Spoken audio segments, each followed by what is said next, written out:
Hey, Tested members, Adam Savage here in my cave with a tested commentary, and this one is a special one. I get asked all the time. I got asked when I was making Mythbusters, and I get asked about Tested. What's your favorite video? What's the best thing you ever made? What's your favorite thing that you did? And people expect the answer to be like, oh, I really love testing the myth of this, or I loved building this thing. But what might surprise you is that I don't remember the objects that were the subjects of the videos as much as I remember what I learned at specific points in the production cycle about how to make videos. So for instance, in COVID, I didn't know that I could shoot videos here about making stuff all on my phone and that it would still be viable. That's totally amazing. And that was a huge shift. Then once Joey and Gunther and Norm started cutting what I was sending on my phone, we all learned new ways of telling stories. Each of them brings their own perspective to it. So for me, the history of producing a certain kind of content, what I remember are the moments at which my consciousness in producing that content was expanded. And this video is a key example. So this is from a couple of years ago. It was a build that kicked my ass. I had decided to bump up my machining skills and remake the resin connectors on the front of my Ryan Nagata AL7 Apollo spacesuit and make them out of aluminum. And I spent about a week wrapping my head around it. Ryan gave me some advice, sent me some drawings, and I made really detailed breakdown drawings, and then I decided to machine them here.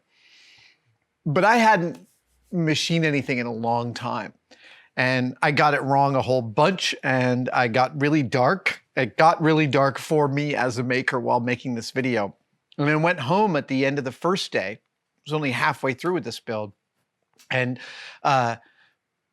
felt really crappy. And the next day I came in and talked about that because I thought, this is instructive. I don't feel good about how this build is going. I don't feel good in general at this moment in time, but this is also something that happens to me on every build, and thus it is a reasonable thing to cover. Surprisingly, and I didn't remember this was the very first video that Gunther Kirsch shot and edited. So we're getting a twofer here. This is a build that changed the way I think about what is reasonable to talk about as a story.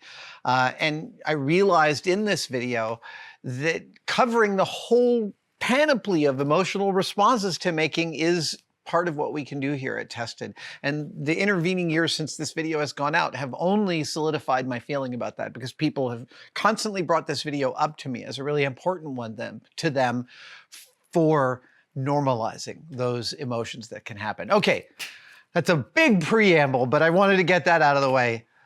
Let's watch this old build. This is gonna be grueling. I'm gonna watch myself mess this up a whole bunch. All right. Oh, the old Simone flashcards. Okay. Oh, I'm wearing my suit in the beginning. That is an old bubble helmet. Ryan has, since this, improved the neck ring, got a locking neck ring. The neck ring on the helmet is now aluminum, and he made me a bubble helmet out of polycarbonate. Man, I love wearing this suit. Any excuse I get. Oh, those are also the old gloves. There have been many improvements made to this costume over the years. I took this to DC. I wore this in front of the Washington Monument while a Saturn V was projected on it, full size. Yeah. To me, when I pack something like this up and take it across the country, I am simply adding to the story of the object, right? If it gets dirty or some part gets scraped, to me, that's just part and parcel of the narrative inherent on itself. So right, yeah, now I'm talking about some of the parts and pieces. Yep, some wooden connectors.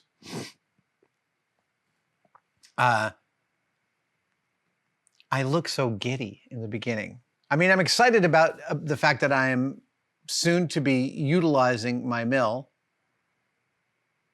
You can see, man, it's a really, wow. There's so much that's changed in the shop. Oh, I'm wearing the Google X t-shirt. Oh, right. This wasn't even those connectors. This was this specific. Oh, man. Yeah, now I'm remembering how this really boned me. The rotary tables.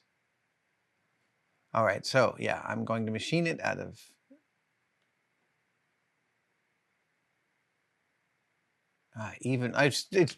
so the way I recognize my shop is all the things that aren't around the lathe that are now around the lathe.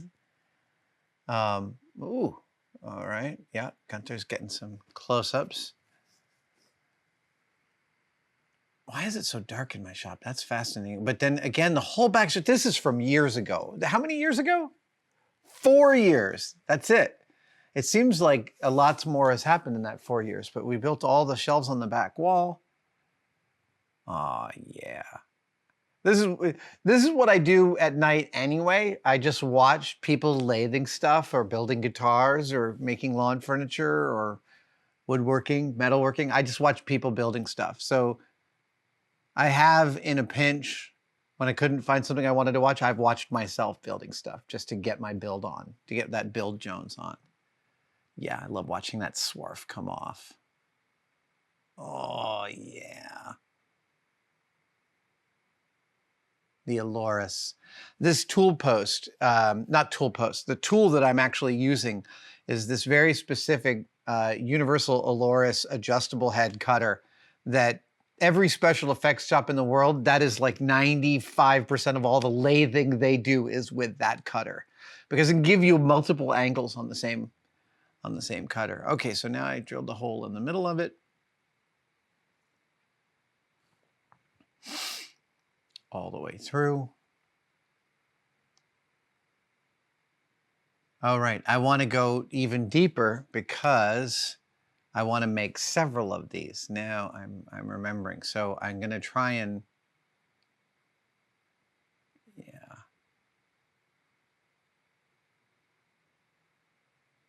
I now know that you don't need that much cooling fluid on a cutoff tool, but I am going a little faster than, well, yeah, I can see it. Material's coming out.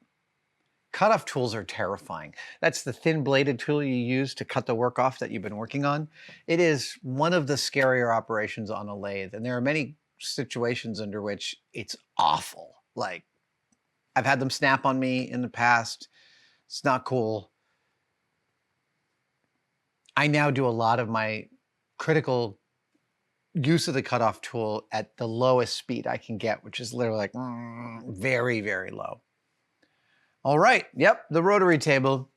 So this is a table that allows me to clamp something in on the mill's bed and then rotate it by exact increments. So that wheel you can see on the front with the hole patterns, those are all different divisions.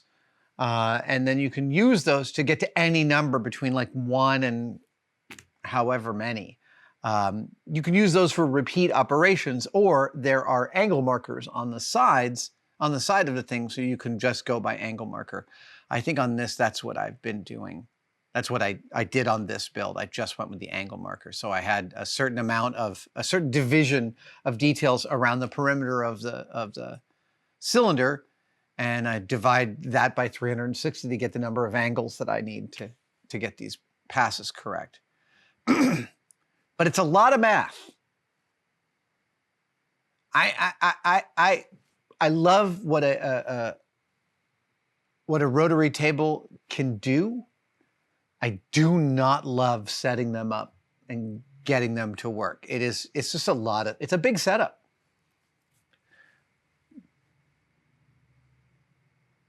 Oh yeah, both axes at the same time. I think it's 8, yep, it is. It's 8 cardinal points, so 360 divided by 8, 45 degrees.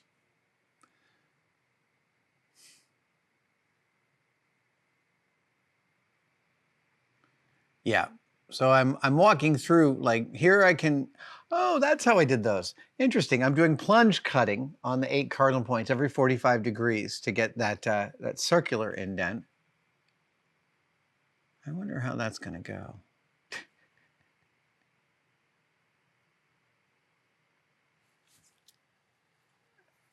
I'm not even positive, as I looked at that camera shot, that my piece is perfectly vertical in the rotary cutter, in the rotary table. It looks like there's a gap at the bottom, which is somewhat problematic.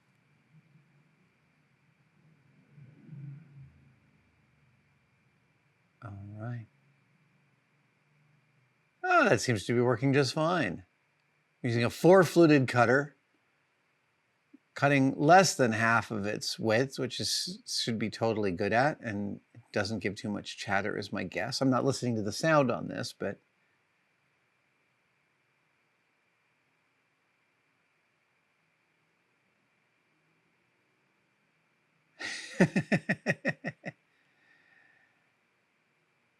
talk about a trial by fire for Gunther. Just like follow this ADHD dude around and film everything he says for a while. Hopefully it'll work. Oh yeah, there's the second cut. Those are looking fine. Those cuts are looking great. Now I'm going to, well, if the first one was 45, the second one was 90, the third one would be 135.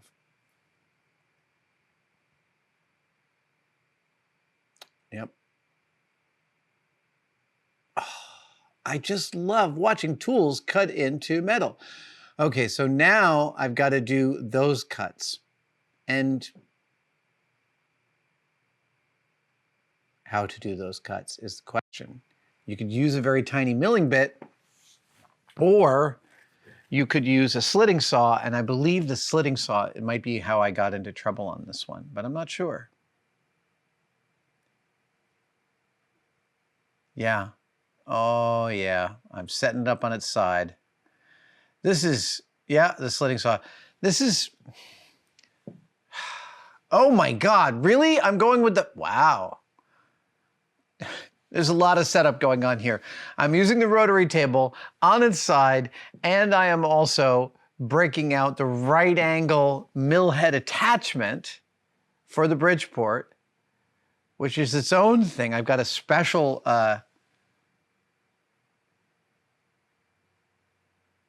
special attachment that is extra long to allow it to be cinched up. Oh my gosh.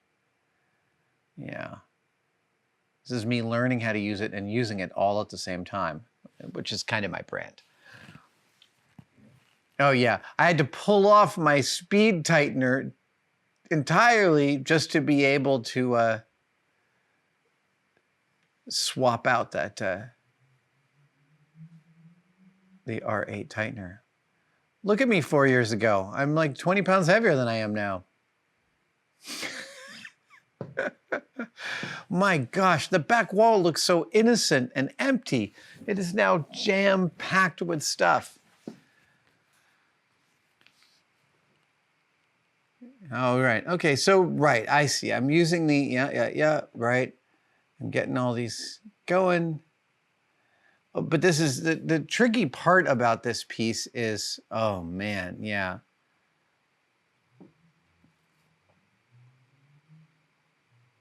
I still have this uncompleted piece of kit. So one of the nice things about a slitting saw arbor, as you can see all those, is I can place the slitting saw at any point along that arbor. Any point you see a separation, I can move it out to that. So it gives you a lot of versatility. Slitting saws also come at very precise thicknesses, so they're great for making long, thin channels. Oh, yep.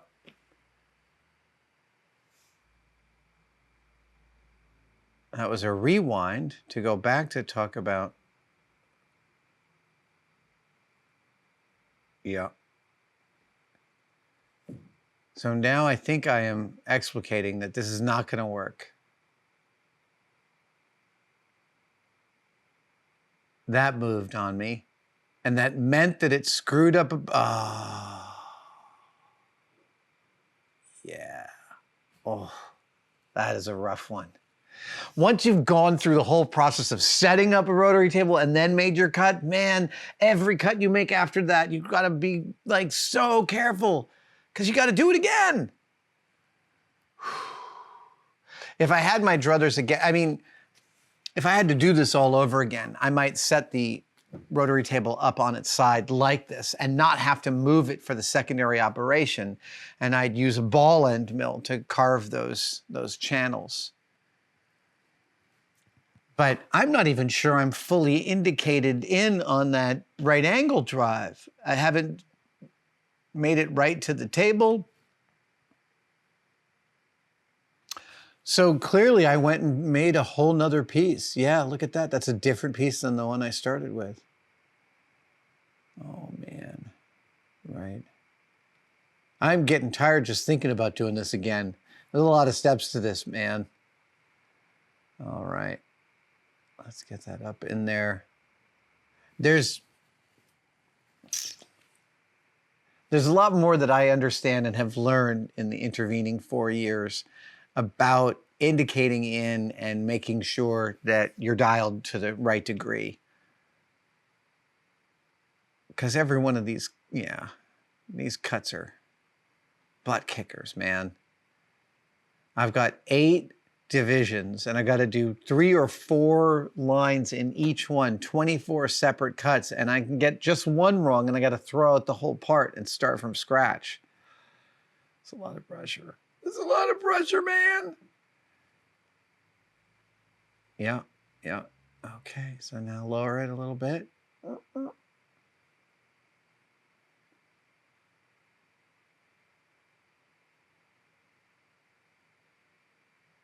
Just double checking. Can't double check too much. See, that's the side of the right angle drive. You can see there's like a nice flat part on the round. That is literally for you to use an indicator to make sure that it is exactly perpendicular to the cross bead of the table. Yeah, I love using the knee for precise depth measurements. Yep. Okay, here we are, making sure everything's tight. Just double checking all in my head. Sure, probably tight. Okay, let's go. Yep, making sure the right angle drive is tight, and here we go with the first cut. Right away, I can see a little run out on that right angle drive, just a little bit. Run out is a slight lack of concentricity. Yep, making sure.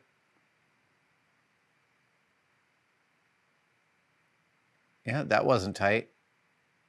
Oh, is that why I had run out? Oh my gosh. Yeah, maybe this is the issue with using a new piece of equipment for the first time at the same time as what you're doing is mission critical.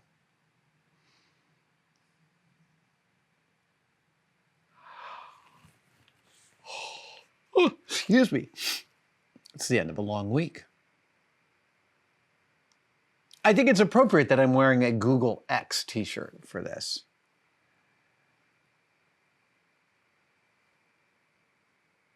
Yeah, I made that mark cut so that I knew which way it's moving. It's just always really good to have the ability to anticipate what the machine's going to do. I'm making the cut. Now,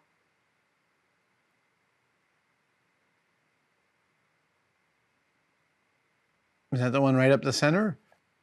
Yep, it is. And that looks pretty good. And by my expression turning to the camera, past me is also pretty happy with that cut. Now we're going to turn it 45 degrees, making the measurements.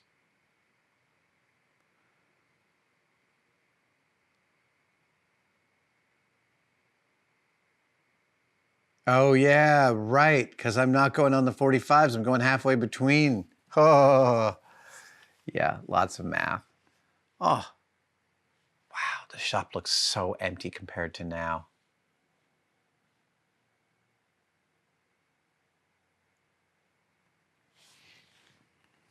We have much better lighting these days than we used to. Okay, so.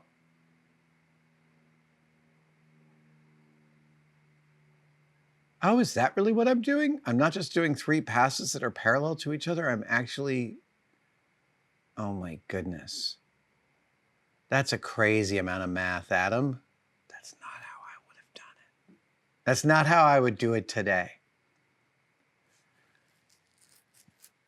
All right, we're doing a check-in.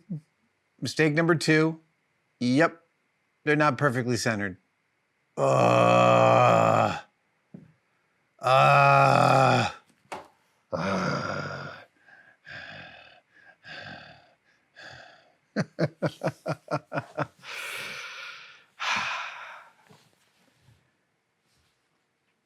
Ideally, when you're making cuts like this, you don't want to unchuck your work and then rechuck it. It is, unless you've given yourself reference planes, trying to get it back to the exact position you had it in before, centered and on the right, blah, blah, blah. It's non-trivial. When you're doing order of operations, the amount of times you take your work out of the vise matters, especially if you're remeasuring to it. Oh my God, am I cutting myself another one? Look at me. I think you can see on my shirt that I'm sweating.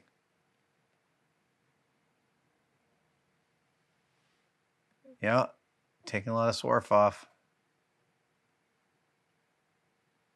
Oh my gosh, I'm doing it again. Now this time, I've decided to do it backwards. And instead of the slitting saw, I am cutting the grooves first using a tiny, tiny end mill, which is great, except that they tend to snap, the tiny end mills.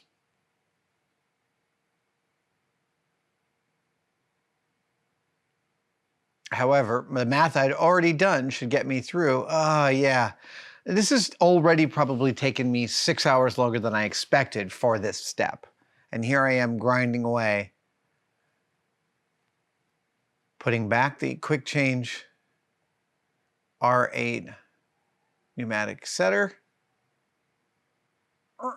Yep, tightening that in. It looks like I'm standing on the ground, but I am not. I am up on a step ladder here. There we go.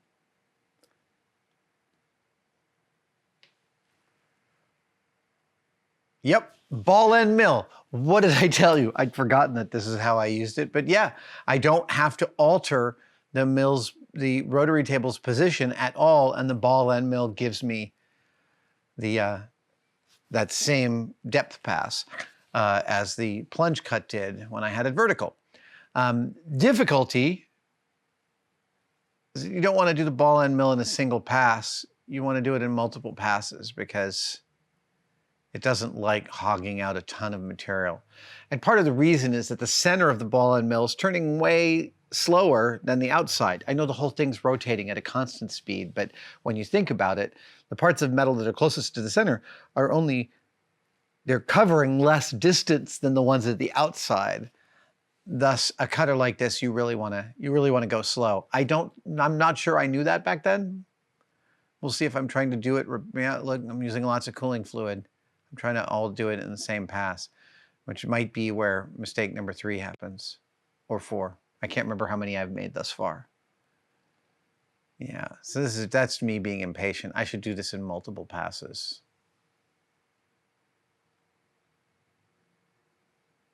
Oh, if you could go back and tell your young self a thing or two.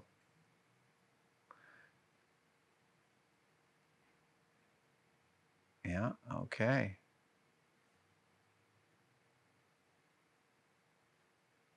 Yep, now I'm doing a final beauty pass on all those.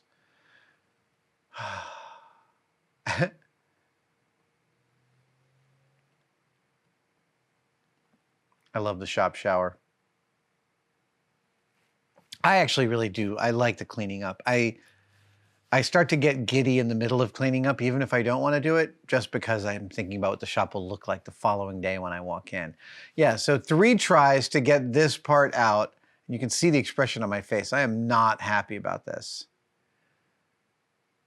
Cleaning it up.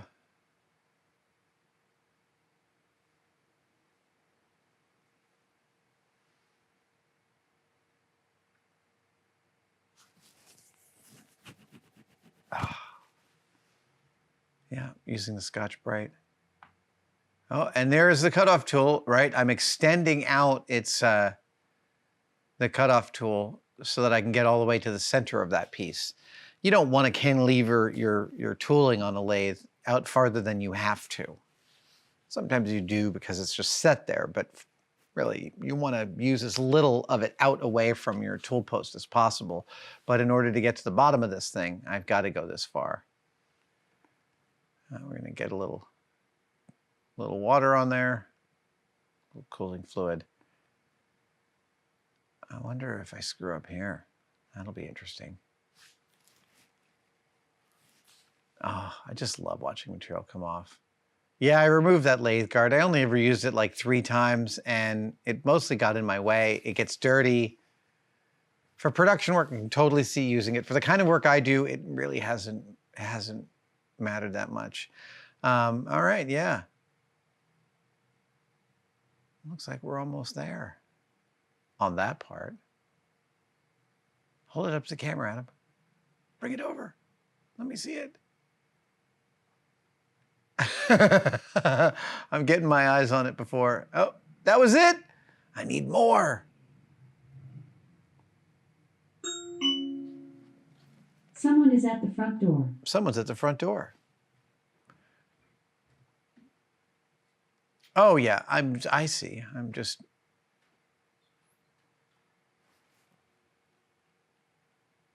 Oh, no, they're not. It's not. I don't know what front door this is talking about. I know. It's very strange. Let's stop her ability from doing that again. Never mind. Only happens like once a day.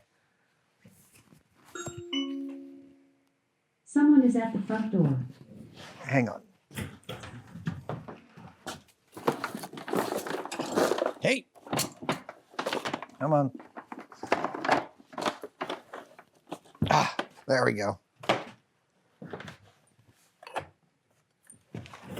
She's unplugged. She can't bother us anymore. All right. Ooh, now I'm lathing some Delrin. Oh, glorious. Such beautiful stuff to machine. Oh. So pliable, so carvable, so finishable. Doesn't feel greasy. Lightweight. Almost a bearing surface. Yeah. Love me some Delrin. And this, I got the rotary table set up again. Man, I'm a glutton for punishment on this one.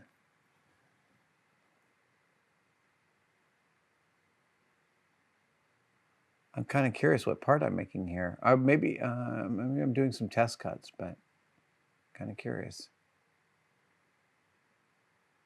Oh yeah, even that's the old R8 collet holder. I no longer have that.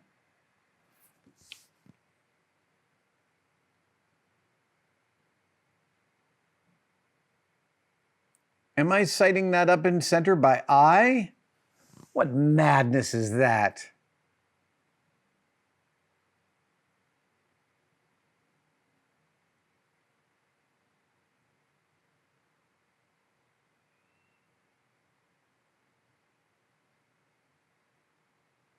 Fascinating.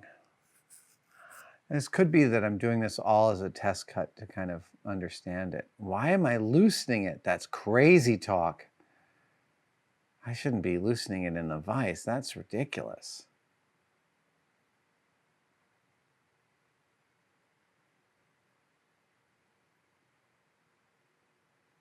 And now Gunther's gotten tired enough of the editing process to start to ramp this. But I love it when it gets ramped. I love nothing more than footage just like this. Like when Matthias Wendell is hammering stuff and he goes, brr, brr, brr. His hammer moves super fast each time he lays it down. That's awesome. Oh, right. Yeah, this is the face piece on the remote control unit for the Apollo. And that is, yeah, that's the handle.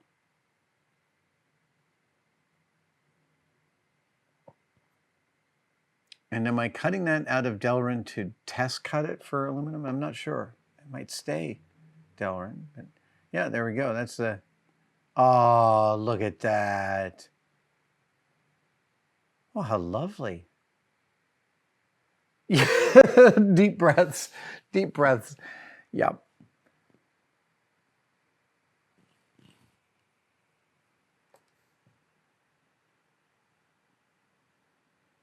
Oh, ooh, what am I doing there? Oh, yeah, the set screw. That seems like a big drill to use there. If I had to do that again today, I'd probably drill this while it was still in the rotary table under the mill. And then I'd make sure that the hole I was drilling was precisely in line with the center and precisely centered between the X, Y, and Z, et cetera, et cetera, et cetera. Yeah. But again, that's also that order of operations, right? When you mill something, you know how when you're doing CNC milling or even 3D printing, the software goes through all the motions before it goes through all the motions. And when you are milling yourself as a human being, you have to do that whole process in your head before you do it for real. That way you figure out where the efficiencies are. So you see how bright it is around my mill?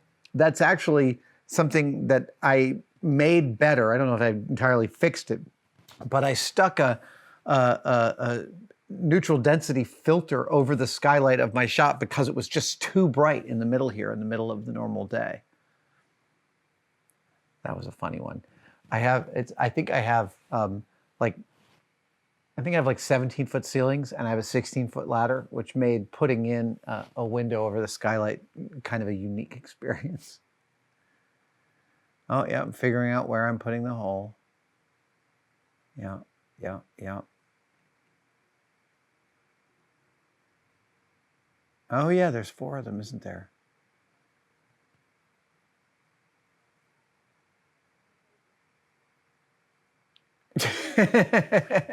In the captain's chair, discussing today's work. Mistake number 3. I made another mistake. Oh my gosh. Yeah, and again, each time, it's almost like you want a constant reminder of the cost of failure, because when you don't have the constant reminder of the cost of failure, that's when the cost ends up surprising you. So I'd gone through all of that to make that part, and then in some final pass was like, oh, taking a little break to play some millipede. I totally remember that feeling. Yeah. It's a good soothing operation there.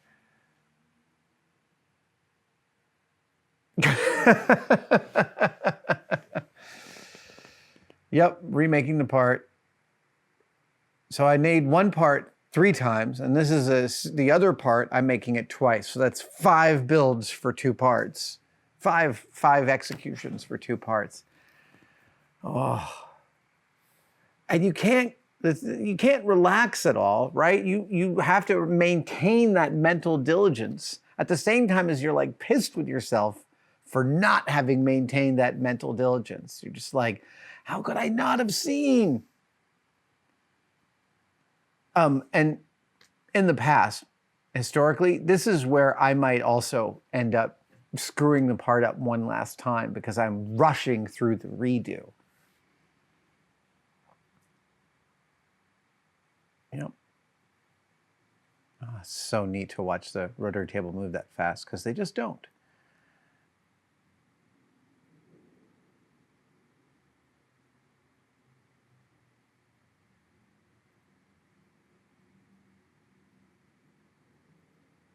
And now I'm, working on those. And notice that I did the cut passes for the upright fin of this dial, and now I'm drilling the 4 holes I needed while it's still in the vise. This is the proper thing to do. You don't want to unchuck your work. Otherwise, you're going to, yeah, it rhymes, but I'm not going to curse. Otherwise, you'll blank your work. No, I know that I can curse. I know that you're all adults. Just for some reason, sometimes I don't want to. Oh, yeah.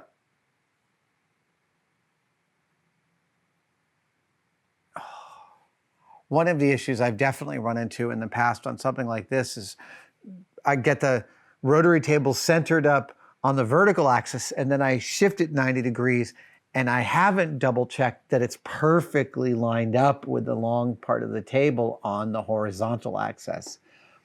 boy, I have made some significant mistakes before I learned to do that.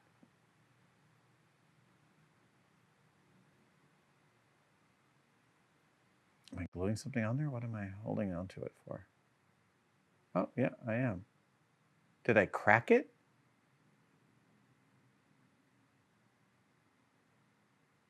Maybe I did.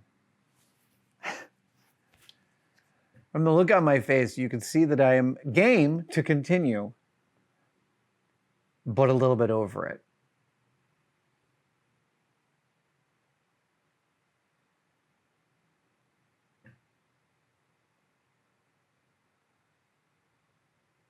Yep. There we go. An entire day just to get those two parts and make them 5 times total.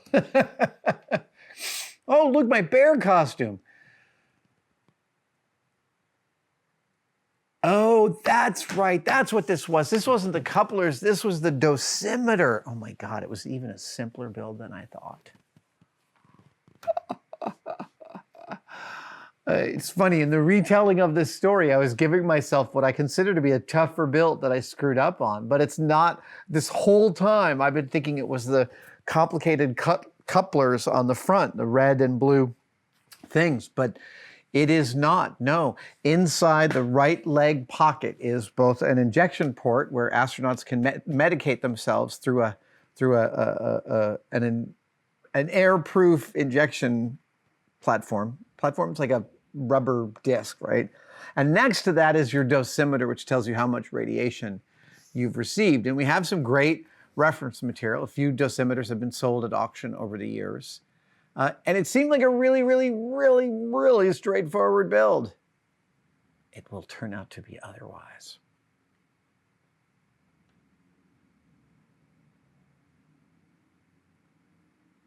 Ah, Wren shape. Yeah, this is good stuff. That pink stuff in front of me is a 2-inch thick slab of what's called Wren shape, and it is an industrial urethane specifically meant for prototyping. It's meant for, unlike fiber MDF, unlike medium density fiberboard. Was that a little earthquake? No, that was just me moving. Ah, yeah, that was me moving the table. Unlike medium density fiberboard, Wren shape is a uniform consistency all the way through, where fiberboard has a hero surface on both sides, but then its edge is not a hero surface. You have to seal it. Wren shape, you don't. It is as easy to machine as MDF, but gives a perfect uniform work surface. So we use these for small models at Industrial Light and Magic all the time.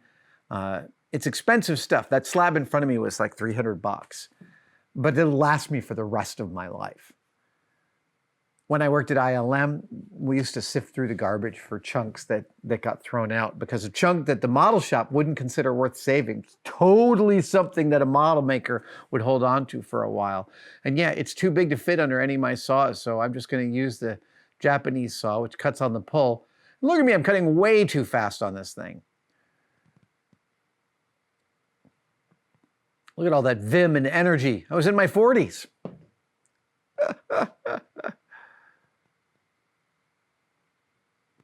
Yeah, so I'm just cutting off a little chunk here. I still have most of that slab just sitting in my material storage against that back wall. I really should clamp it down. Again, all of this is just constant externalizations of my impatience.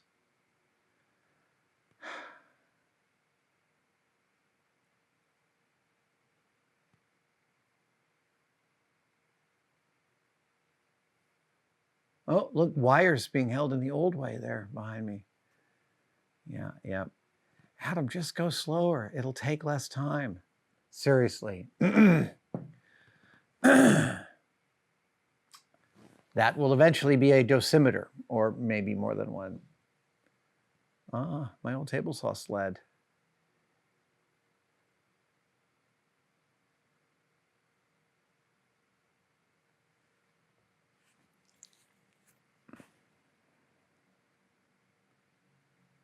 Oh, I don't like making big, deep cuts on the table saw.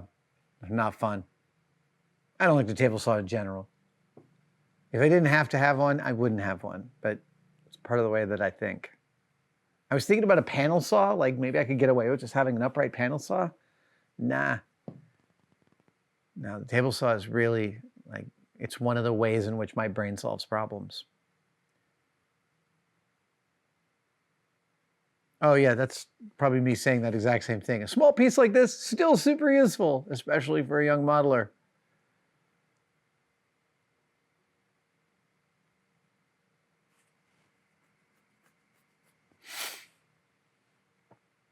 So now we're getting off onto the, yeah. Oh, I love doing layout. This is a fun thing to do.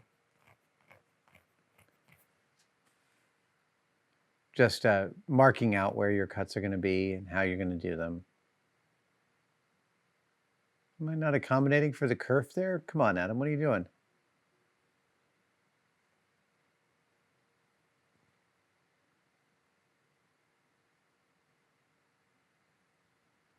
Oh, my old bandsaw. I know, I'm not going to waste all your time with this walk down memory lane, but I do want you to know that that bandsaw lives happily with Simone Yatch now. I got that bandsaw 25 years ago, and I traded a gold watch that I had purchased at a flea market in London and a stuffed iguana for that bandsaw to this wonderful nut job I used to live next door to named Sasha. He was a Russian New Yorker. He cursed all the time.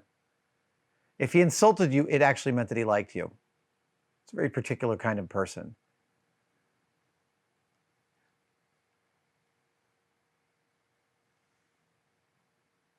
Yes, this is the thing about wrench shape. Just like push it into a disc sander and just like take off material, and it doesn't gum up your disc sander, and the surface you get is like just a few swipes of sandpaper away from being a paintable surface. It's stunning. They make wrench shape in multiple densities too.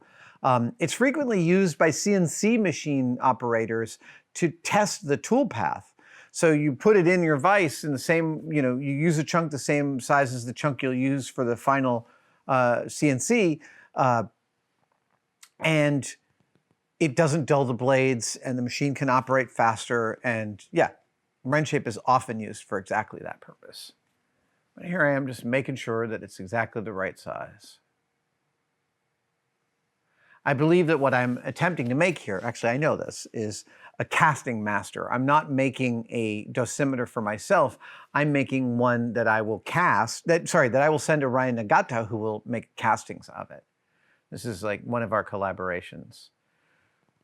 Doing a little cigar box routine with the wrench shape.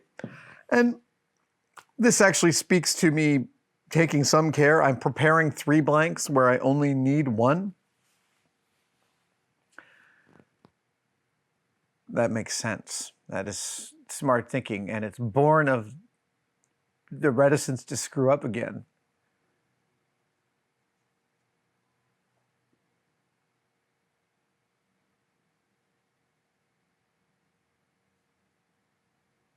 Yeah, so I'm just on looks like a 320 grit, or maybe even 220 grit. I'm just pulling off the witness marks. I'm pulling off the lines that are visible from the table saw or the bandsaw, and straightening everything up, measuring in multiple places around the billet or chunk. Billet. There's a word that's totally overused these days. You could replace the word billet with chunks of. Made from billet aluminum means made from chunks of aluminum. My friend who owns a machine shop said people call him and say, I want it made out of billet aluminum, as if it's like a certain kind of aluminum, which is someone could totally be led to believe by advertising. Literally just means it was machined out of a block instead of cast out of a liquid. The billet is the block. But I don't know, does billet only mean metal, or does it mean any other kind of like chunk of material. This is reductive manufacturing. I am taking a chunk of something and making it smaller in precise ways. That's what Jamie said. That's all that we did.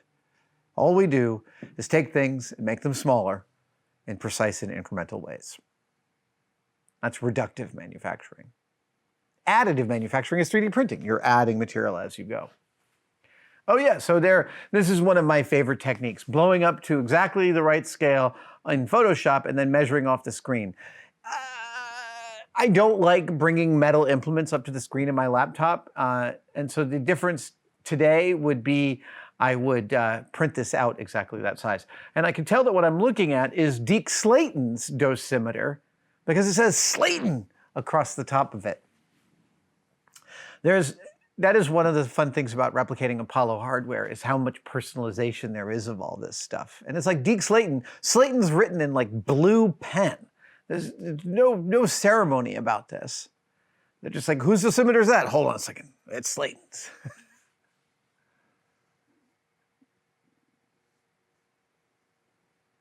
Yeah. Again, more layout just to make sure I know exactly where the cut I'm going to do is.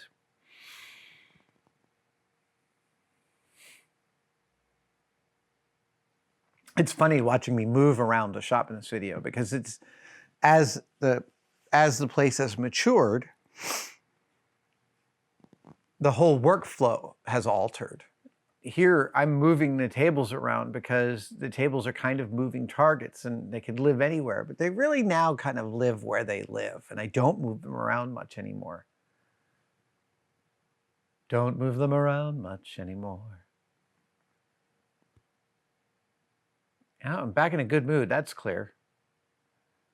Yeah, making sure that the block will roughly fit.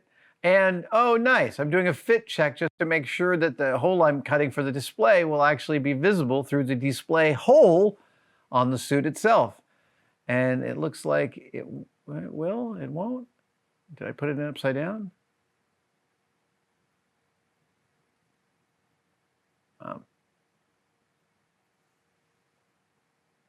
It's a good check to do. It might have confused things because that block is significantly bigger. Yeah, that is the tiny end mill I will be using. I just made a note to myself because I looked at some of my tiny end mills and I'm missing a few because they break. They break. You're just going to break tiny end mills when you have them. So you have to have more than the one that you need. So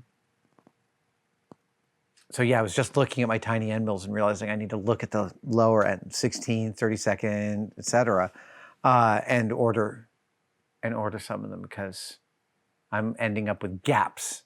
I try and keep a milling bit for every 32nd inch increment up to 1 inch. So it's 32 sizes.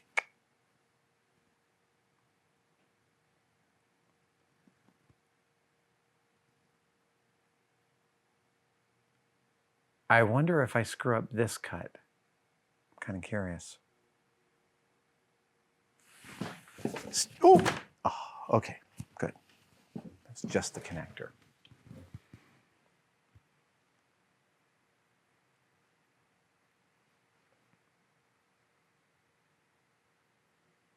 I think it's sort of arbitrary how deep I'm going to cut this. It doesn't need to be spectacularly deep.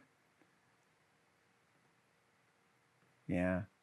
Those magnifiers were okay. I remember getting those. I was trying them out. They lasted about a week. I still prefer the other normal with the full headband. These glasses one, they're just not quite, I didn't fall in love with them. But I do like doing machining work where you have to watch through a magnifying glass. That's fascinating. Nice. Ooh, pretty.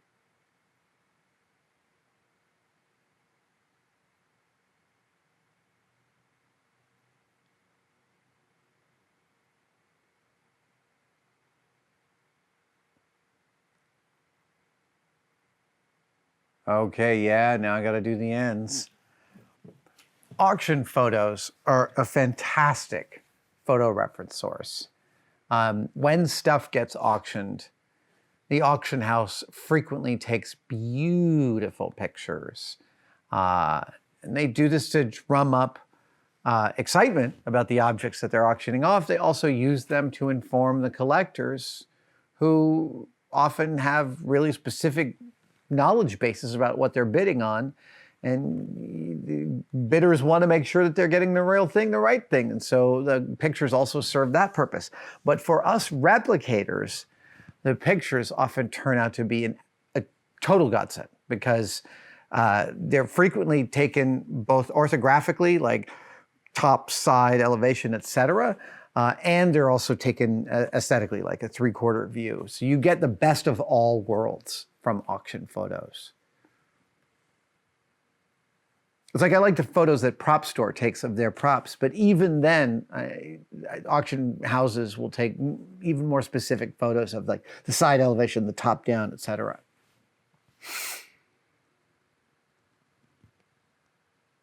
Yeah, okay, now making the 4-hole. Oh my God, look at how tiny that drill bit is.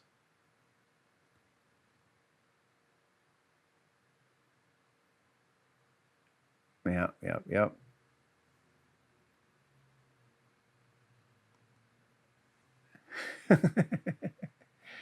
That look of looking over my glasses. Oh, I think I'm actually putting real holes in here because I'm going to put bolts in there. It's always nice when you throw a bolt into a piece and then cast it and it just comes out looking really crisp. It's really awesome.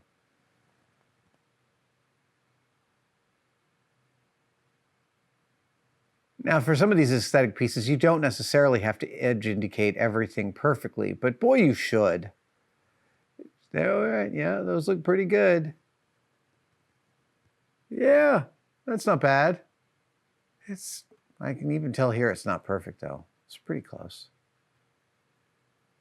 Oh, okay, set screws, go back into the set screws, yeah.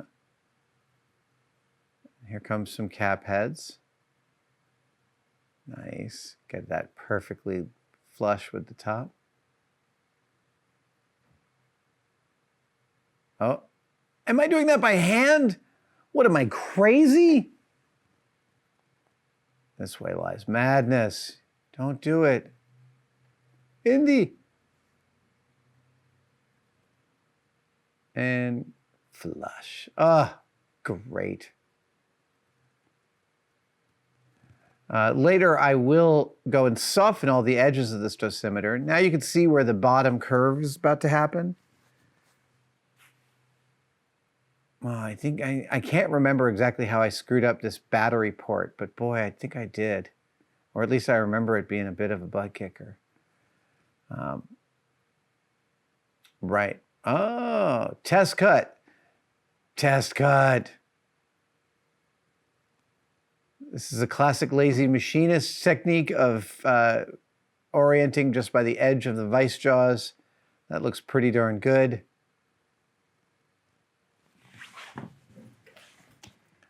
It's the machinist, the machinist now can tell the ways in which me, the machinist then, was cutting corners. I really should indicate it in. It's just, since I've started indicating everything that goes into the mill vise, I've screwed up so many less things. Because you might look at it and be like, I can be plus or minus 10th out, and then it turns out you can't. That is a scary cut to make so close to the edges. Yep, there we go. Why am I going so deep? I don't need to go much deeper than that.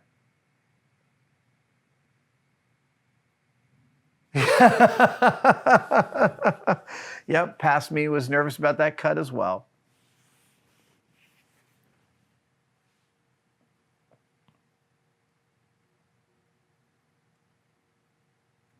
We're barreling down on it. It's looking pretty good.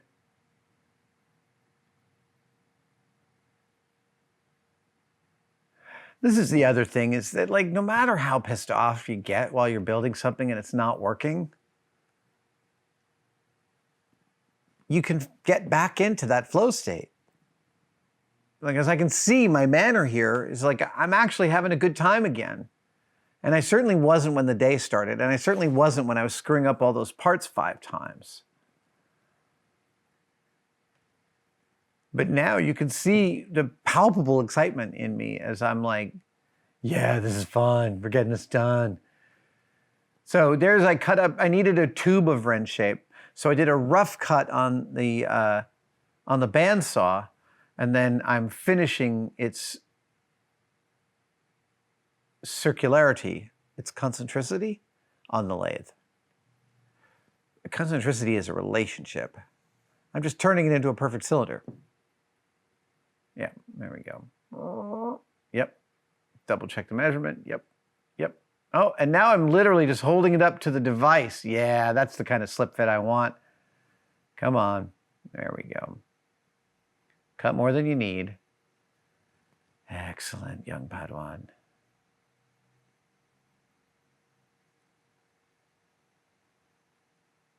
I see Gunther learning trying to keep up with me as I'm moving quickly. And he's like racking focus, pulling back, zooming out. Oh, what am I grabbing here? Oh, really? No, I'm not going to do broaching. It's a keyway cutter. All right, I guess I'm... Oh, right, yeah. I had to make a radiused slot in the top of this. And so I'm laying it out so that that can cut the radius slot for me. Yeah. I wonder if I get this right. I'm kind of curious. Yep. So again, I'm not indicating it, but I'm literally just getting it close and then I'm measuring with the calipers. That's not good enough. I mean, I guess it can be good enough, but I wouldn't do it today. Yep, so I'm using a flashlight, trying to make sure I'm dialed in.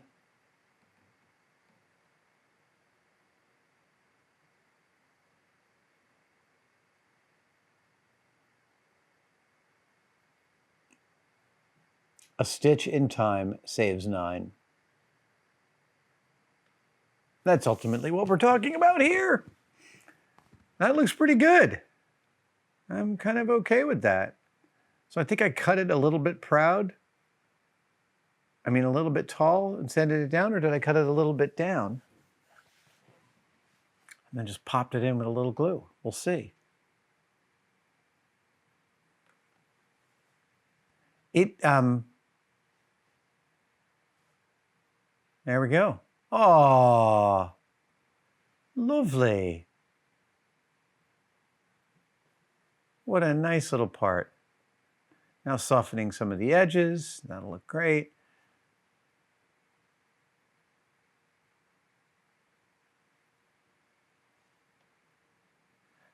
I will tell you, Ryan and I think this was 4 years ago, we were still getting to know each other a bit. And I really wanted to impress him. I wanted to send him a part that he'd be like, oh, nice looking part. Because when he sends me parts, I'm always like, damn, that is a nice looking part.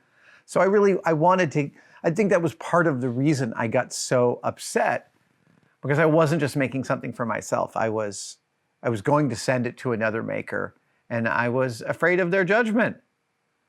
I since know, I mean, Ryan, you know, he goes through all the same stuff. Many iterations sometimes on parts that he gets right after 3 or 4 tries. And we've shared and talked about a lot of those experiences since then. Yep, screwed it up that way. Oh, God, that is hard to look at. Oh, no good. Yeah, so sad.